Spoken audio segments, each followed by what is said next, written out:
দেশের চেয়ে বিদেশের মাটিতেই এখন বেশি সময় কাটাচ্ছেন চিত্রনায়িকা নুসরাত ফারিয়া। মাস কয়েক আগে ঢাকায় ফিরলেও বর্তমানে কানাডায় অবস্থান করছেন তিনি। বড়দিন এবং বছরের শেষ সময়টা ছুটির আমেজেই কাটাতে ব্যস্ত নায়িকা। কখনো টরেন্টো, আবার কখনো অটায়া তুষার শুভ্র পরিবেশে ঘুরে বেড়াচ্ছেন নুসরাত ফারিয়া। তার সঙ্গে আবার দেখা গেছে ঢাকাই সিনেমার আলোচিত চিত্রনায়ক জায়েদ খানকেও।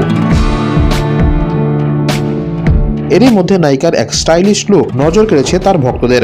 সম্প্রতি সামাজিক মাধ্যমে একগুচ্ছ ছবি প্রকাশ করেছেন নুসরাত ফারিয়া। অটায়া থেকে প্রকাশ করা সেই ছবিতে নায়িকাকে দেখা মেলে খানিক উষ্ণ অবতারেই। অফ শোল্ডার কালো গাউন, সঙ্গে খোলা চুলে নুসরাতের এই গ্ল্যামারাস লুক যা ভক্তদের মাঝে মুগ্ধতা ছড়ায়। সেই ছবিগুলোর ক্যাপশনে লিখেছেন, সবচেয়ে সুন্দরভাবে বছরটি শেষ করছি। নুসরাত ফারিয়ার এই ছবিগুলোতে ভক্ত ও নেটিজেনরা নানা মন্তব্য করেছেন। একজন তাকে ক্লিওপেট্রার সাথে তুলনা করে প্রশংসা করেছেন, আরেকজন লিখেছেন গর্জিয়াস বিউটি অ্যান্ড কিউটি। তবে কেউ কেউ তীব্র শীতে নুসরাতের পাতলা পোশাক দেখে মজার মন্তব্যও করেছেন।